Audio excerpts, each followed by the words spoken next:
Party से ticket कटने से नाराज समाजवादी पार्टी के नेता काजी रिजवान को उनके घर मनाने पहुंचे बदायूं के पूर्व सांसद धर्मेंद्र यादव को समर्थकों की नाराजगी का सामना करना पड़ा।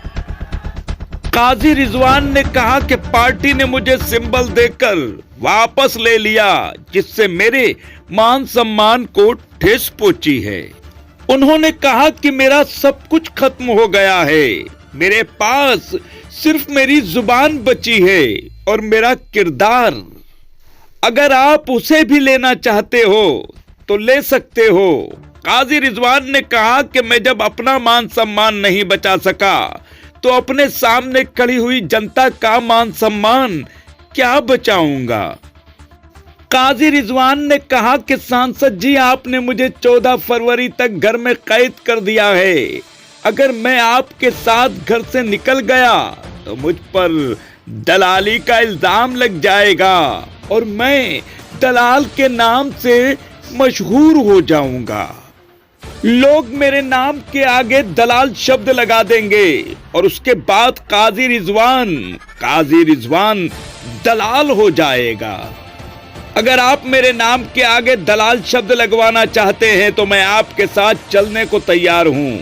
उन्होंने पूर्व सांसद के सामने कई सवाल रखे। उन्होंने कहा कि हमारा कोई लालच नहीं है, हमारा मकसद तो सिर्फ भाजपा को हराना था।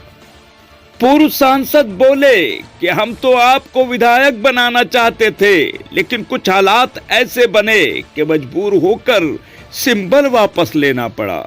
पूर्व सांसद ने कहा कि पार्टी के फैसले को मानना हम सब की जिम्मेदारी है।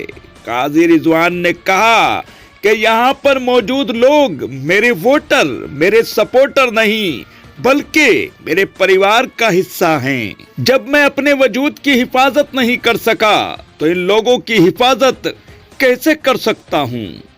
इसलिए मैं अपने साथियों पर कोई पाबंदी थोपना नहीं चाहता। ये लोग खुद अपनी मर्जी के मालिक हैं, जो चाहेंगे वो करेंगे। आखिरकार पूर्व सांसद धर्मेंद्र यादव नाश्ता पानी करके वापस चले गए और लोग काजी रिजवान के जज्बातों की कद्र करते हुए उनकी तारीफों के पुल बांधते रहे। काजी रिजवान ने भी अपने चाहने वालों का शुक्रिया अदा किया और कहा कि मैं जिस लायक भी हूं, आप लोगों के साथ हूं। बदायूं से रेड हैंडेड हिंदी समाचार पत्र के लिए अफजल अजीज खान की रिपोर्ट।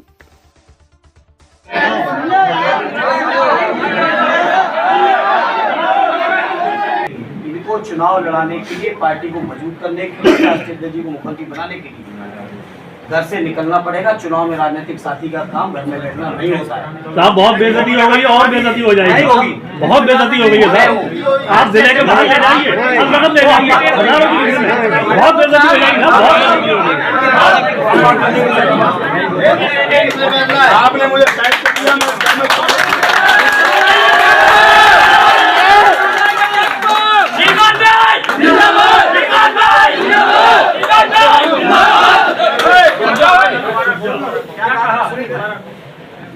देखिए, मैंने ये कहा कि एमपी साहब ने मुझे अब इस घर में कैद कर दिया है। कैद नहीं किया मेरी बात तुम खुद कैद हो रहे हो। हाँ, मैं खुद कैद हो रहा हूँ। कैद अपनी परिस्थितियों में हो रहा हूँ। इतना कमजोर मुझे कर दिया गया है कि मैं इसलिए कैद हो रहा हूँ। मैं 14 दिन तक अपने घर से नहीं निकलूंगा किसी हालत में।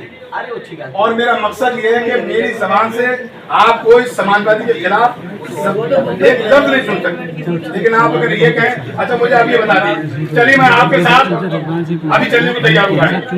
अभी मुझे मैं अगर यहाँ से चला गया तो मेरे ऊपर ये इल्जाम लगेगा 100% कि मैंने भी 1 करोड़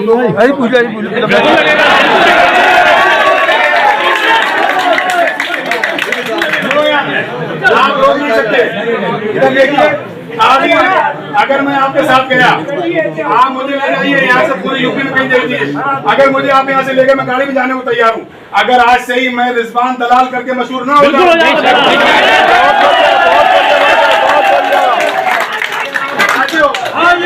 आप अगर चाहते हो कि रिजवान काजी रिजवान की जगह पीछे दलाल लग जाए तो मैं आपके साथ जाने को तैयार हूं। बहुत बढ़िया। जाने को तैयार हूँ आपके साथ।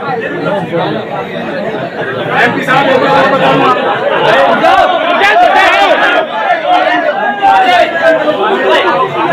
बता दूं, सुनो यार,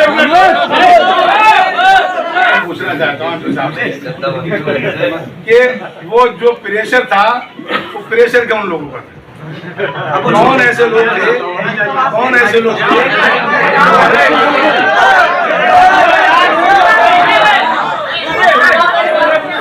क्या वो लोग इतने असरदार थे कि 3,75,000 लोगों के ऊपर भारी थे?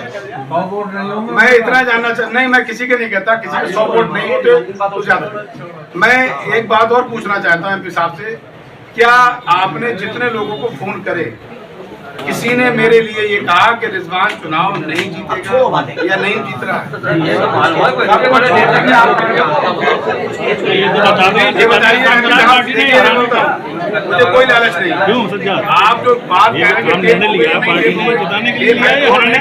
कोई लालच नहीं, मैं इतना जरूर कहना चाहता हूँ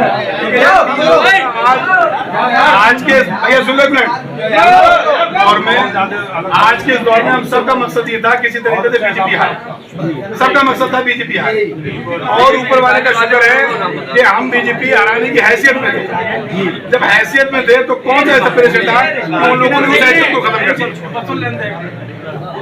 मेरी बात सुन लीजिए, जो प्रेशर आपके ऊपर आज था, जब आपने इतना बड़ा प्रेशर ले लिया कि जीतने वाली सीट को कुर्बान कर दिया और उनके प्रेशर में आ गए, फिर प्रेशर लेंगे, परसों फिर प्रेशर लेंगे, आप जब तक रहेंगे जब तक प्रेशर लेंगे। अरे नहीं, गलत बात। वो प्रेशर आपके ऊपर हमेशा रहेगा, आप कभी उस प्रेशर से नहीं उबर सकते। मैंने फ्री कर दिया, मैंने आपको फ्री कर दिया, नहीं हो सकता नहीं हो सकता। मैंने फोन कर करके कहा प्रेशर मत लो, मैं साथ खड़ा हूं, किसी तरीके से वादा कर। देखो MP साहब, मैं कोई भी चीज ऐसी नहीं अपनी जबान से करना चाहता। मेरे पास कसम खुदा की कुछ नहीं बचा है, सिर्फ किरदार और जबानी रह गई। इसे भी अगर छीनना चाहते हो तो इसे छीन लो, अब ऐसे नहीं छीनना चाहते हो तो ऐसे मेरे मुंह में रहते हो, मेरे किरदार को मेरे पास। दूसरी बात यह है कि देखो, मैं यहाँ बैठा रहा और 14 दिन तक, जब तक ये चुनाव खत्म नहीं हो जाता, मेरा कदम मेरे घर से नहीं निकलेगा, मैं यहीं रहूं। उसकी वजह यह है कि आपने सुना होगा कल की वीडियो में भी एक साहब ने ये कहा कि जो आदमी अपना मान सम्मान, अपनी इज्जत नहीं बचा पाया, तो तुम लोगों का मान सम्मान, तुम्हारी इज्जत क्या बचाए?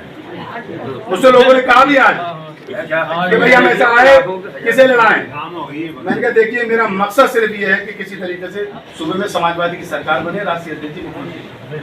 लेकिन मैं एक बात बता दूं, मैं वादा कोई इसलिए नहीं करता, आप लोग फ्री हैं, कि जब मैं अपने ही किरदार मान सम्मान नहीं बचा पा रहा हूं, जब मैं अपनी हैसियत नहीं रख रहा हूं, तो आपका मान सम्मान, आपकी हैसियत क्या बचा? मेरी पोजीशन ये नहीं है, मेरी अपनी ये पोजीशन नहीं कि अपना मान सम्मान बचा लूं। तुम्हारा क्या मान सम्मान बचा? पोजीशन तो बहुत थी, अगर मेरी पोजीशन है मान सम्मान बचाने की, बता दीजिए। इतना कमजोर मेरे मुंह से समाजवादी के खिलाफ